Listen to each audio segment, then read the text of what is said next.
कोलकाता में गुरुवार को ऐसा सियासी और प्रशासनिक घटनाक्रम देखने को मिला जिसने बंगाल की राजनीति में हलचल मचा दी। प्रवर्तन निदेशालय यानी कि ईडी ने राजनीतिक रणनीतिकार संस्था इंडियन पॉलिटिकल एक्शन कमेटी यानी कि आईपैक के संस्थापक और निदेशक प्रतीक जैन के ठिकानों पर छापेमारी की। ईडी की यह कार्रवाई उस वक्त और ज्यादा चर्चा में आ गई जब खुद मुख्यमंत्री ममता बनर्जी छापेमारी स्थल पर पहुंच गई।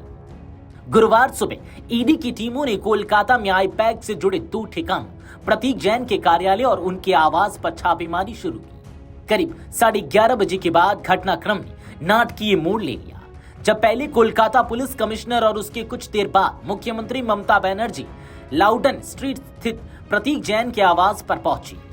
ममता बनर्जी कुछ समय तक घर के अंदर रही और जब बाहर निकली तो उनके हाथ में एक हरी फाइल दिखाई दी। इसके बाद राजनीतिक गलियारों में चर्चाएं तेज हो गई। आईपैक वह संस्था है जो आगामी विधानसभा चुनाव से पहले तृणमूल कांग्रेस यानी कि टीएमसी की चुनावी रणनीति और संगठनात्मक ढांचे को मजबूत करने में अहम भूमिका निभा रही है। ईडी की कार्रवाई को लेकर एजेंसी का दावा है कि यह छापेमारी कोयला तस्करी से जुड़े मनी लॉन्ड्रिंग मामले की जांच के तहत की गई है। ईडी के मुताबिक जांच में यह सामने आया है कि हवाला ऑपरेटरों के जरिए कोयला चोरी से कमाया गया पैसा आईपैक से जुड़ी कंपनियों तक पहुंचा। ईडी का कहना है कि यह तलाशी पूरी तरह साक्ष्य आधारित है और इसका किसी राजनीतिक दल या चुनाव से कोई लेना देना नहीं है।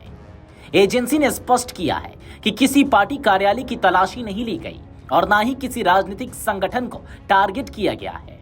हालांकि मुख्यमंत्री ममता बनर्जी ने ईडी पर गंभीर आरोप लगाए हैं।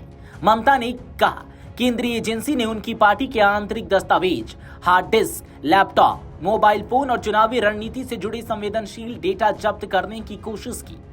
उन्होंने दावा किया कि यह कार्रवाई राजनीतिक रूप से प्रेरित और असंवैधानिक है।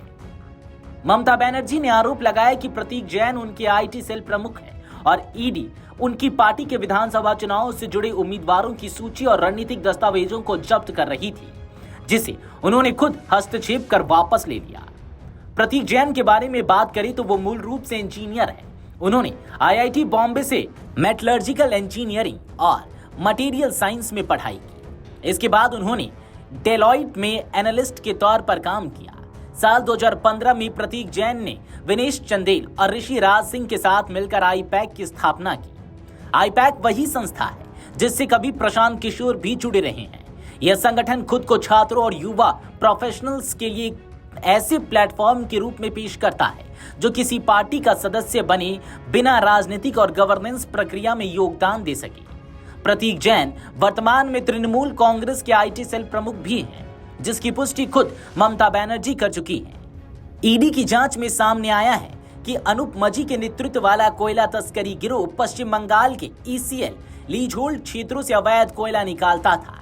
इस कोयले को बांकुड़ा, बर्धमान, पुरुलिया समेत कई जिलों के कारखानों में बेचा जाता था।